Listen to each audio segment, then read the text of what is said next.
thought it was a rubber bat, whatever, and he picked it up and bit the head off. The taste of bats is very salty. Taste of salt. I bit the head off a few things, yeah. Where'd that come from? I don't know. Welcome, please, Madman, Ozzy Osbourne. Some legends are built on talent, some on controversy. Tastes like anything else? Well, yes, but I can't really say that on the air, can I, really? But this legend? It was built on blood, fur, and a bite that still sends shivers down spines. Was he eating that duck? He probably bit the head off it, you know?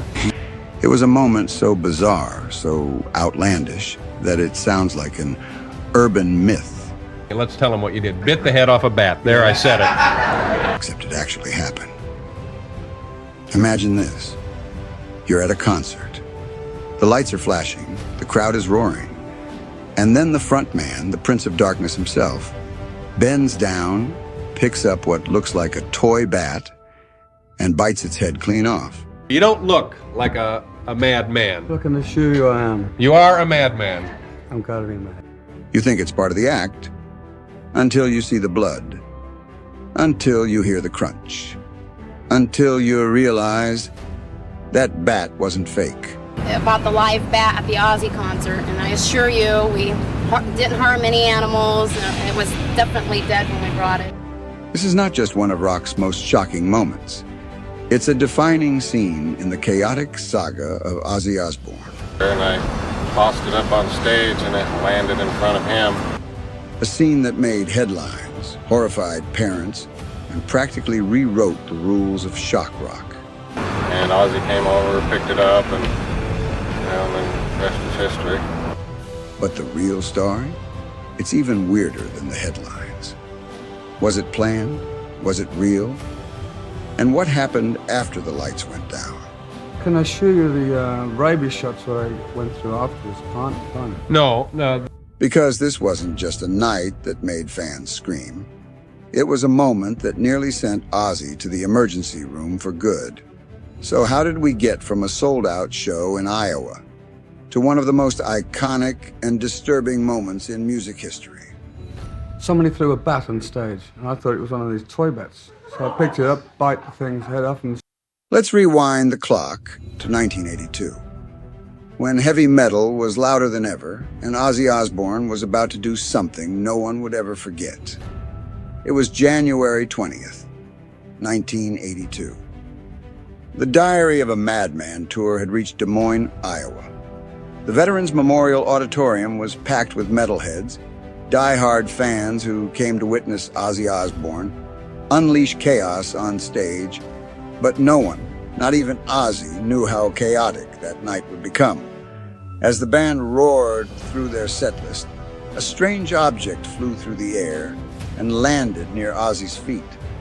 To most people in the crowd, it looked like a rubber bat, something you'd pick up in a Halloween store. Cheap, harmless, decorative. Ozzy, always one to shock, picked it up without thinking twice. After all, his performances were theatrical, filled with smoke, props, and wild antics. This was just another piece of the show, right? Wrong. Ozzy raised the bat to his mouth, grinned, and bit down. What he expected was a hollow rubber toy. Suddenly everybody's freaking out because it's a real bat, because like on the stage set, like the bat goes like asleep. And what he got was something warm and real. The bat was not only real, it was freshly dead. Some accounts even claim it was still alive. And the moment Ozzy clamped his teeth into its neck, it twitched. Blood rushed into his mouth. The crowd gasped in horror. Ozzy froze. Then he spit it out. The band kept playing. The lights kept flashing. But something had changed. The audience didn't know if what they just saw was real, or the sickest stage gag in music history. do you have any pets? Yes, they're all dead. Either way, it was unforgettable. What happened in those few seconds on stage would echo through Ozzy's entire career. Because once the shock wore off, the panic set in. Bit the head. Oh, don't. I want to bite the head of that monkey, you know. No, Ozzy had just bitten into a wild animal. No one knew where it had come from. No one knew what diseases it might have carried.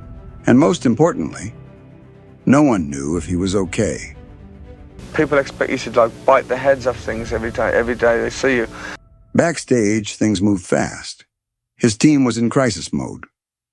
Ozzy, who had been laughing it off minutes earlier, was suddenly pale, shaken. He kept asking, "What if it had something?" They rushed him to the nearest hospital. Doctors didn't waste time. He was given immediate emergency treatment. The first step, a full round of rabies injections. But these weren't your average vaccines. Back then, rabies shots weren't given in the arm like they are today. They were injected into the abdomen, painful, repetitive, and completely necessary. Over the next few weeks, Ozzy would receive more than a dozen shots. And just like that, the bat incident went from a concert stunt to a genuine medical emergency. The story could have ended there, with a bizarre night and a bruised stomach. But it didn't, because the press had already gotten wind of what happened.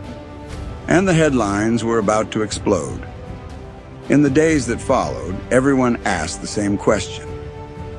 Where the hell did that bat come from? For a while, it seemed like no one had the answer. Some fans claimed it flew in from the rafters. Others thought it was planted by Ozzy's crew. Wild theories filled radio stations and tabloids. But then the truth came out. A 17-year-old fan named Mark Neal stepped forward and told a local paper that he was the one who brought the bat. He said it had died a few days earlier, possibly killed by his little brother, and was kept in a freezer until the show. For some reason, Mark decided to bring the carcass to the concert in his pocket. Yeah, you read that right. Midway through the performance, he threw it on stage as a twisted offering to the Prince of Darkness. He had no idea Ozzy would actually bite it. Ozzy, for his part, wasn't suspicious. He thought it was fake, a propriedad, maybe part of the show. Remember, this was a man who regularly used doves, snakes, and fake blood in his sets. But he would later admit, "As soon as I bit into it, I knew something was very wrong. It crunched, it twitched, and it tasted like death."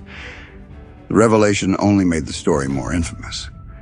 Now, it wasn't just a wild tale. It was a true, documented incident with names, details, and medical records to prove it. And still, the controversy was just getting started. The headlines hit like a hammer. Ozzy bites bat on stage. Rock star eats live animal. Is heavy metal out of control? The public reaction was swift and polarizing. Conservative groups were outraged. Animal rights activists were livid. Parents started banning Ozzy's records from their homes. Schools warned kids not to wear Ozzy merch. Some cities even tried to cancel his upcoming shows. And the media? They had a field day. Talk shows mocked him. Pastors condemned him. Magazines splashed his face next to photos of bats with red X's through them. But here's the twist. Ozzy didn't crumble. He doubled down. Instead of hiding from the incident, he leaned into the chaos. He joked about it in interviews. He sold plush bats with detachable heads at his shows. He even named a future tour Bark at the Moon, a subtle nod to his animal-biting reputation. In a twisted way, the incident turned him into a legend. He became more than a rock star. He became a myth. And that myth would follow him for decades. Time has a way of blurring memories, but for Ozzy Osbourne, the bat incident never faded. Decades later, he still gets asked about it, everywhere. In the beginning, Ozzy treated it like a joke. He played into the myth, sold bat-themed merch, made light of the pain.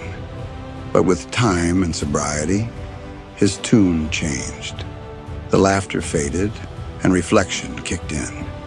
He's called it one of the dumbest things I've ever done.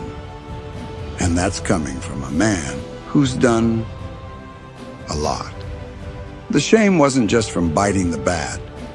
It was from knowing his kids would one day hear the story, that fans would associate him with that moment more than his music, and that some people genuinely thought he enjoyed harming animals. "I love animals," Ozzy said in an interview. That night wasn't about cruelty. It was about being too far gone to know what was real. He's acknowledged that he wasn't mentally or emotionally stable back then. He was deep in addiction, surrounded by yes men, and trying to stay relevant in a world obsessed with shock value. Now, looking back, he calls it a moment of total madness, one that nearly cost him everything. But as painful as it was, it also made him unforgettable. For most artists, a scandal like that would have been career-ending, a PR disaster, a black mark that sponsors, labels, and promoters would run from.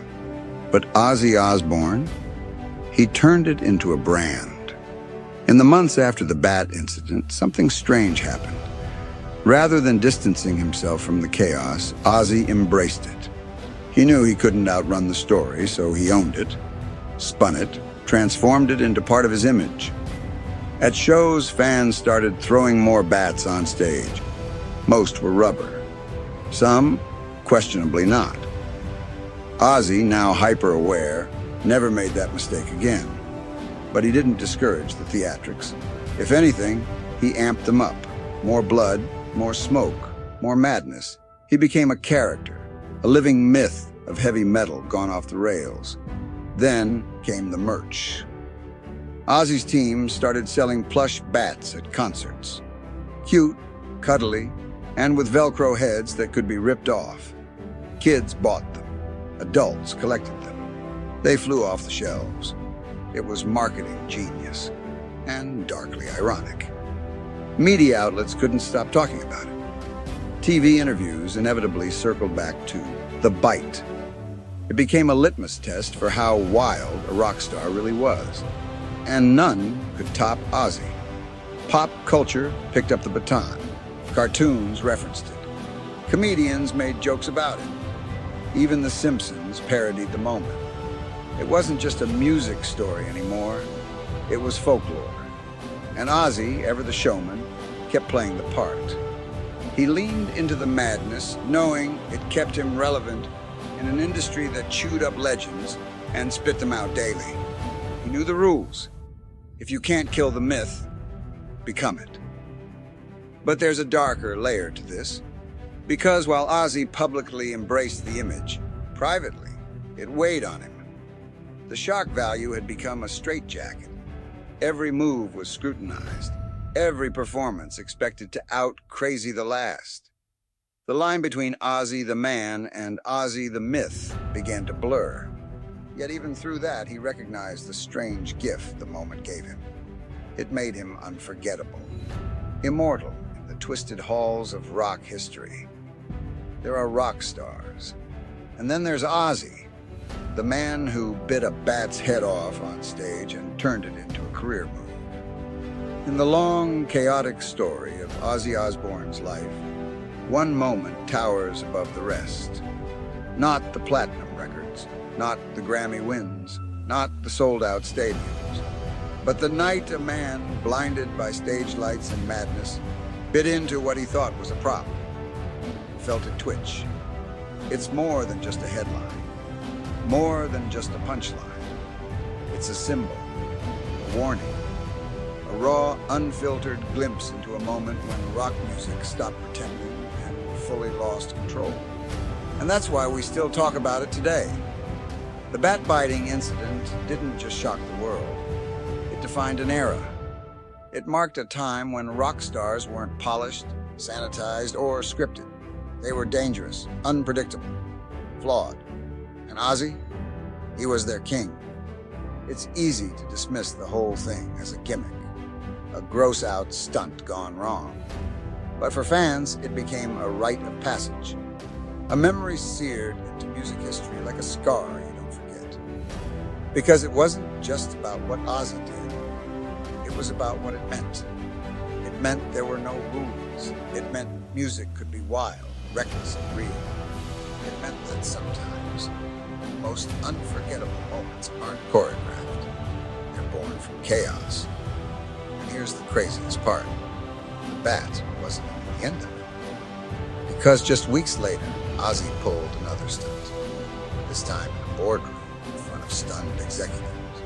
It involved a dove, a business meeting, and one of the most awkward silences in record label history. But we'll save that for another video. Because tonight, we're left with the image burned into rock and roll mythology. A man, center stage, holding a bat between his teeth, wide-eyed, wild, and unforgettable. The bite heard round the world. And the night, the Prince of Darkness truly earned his crown.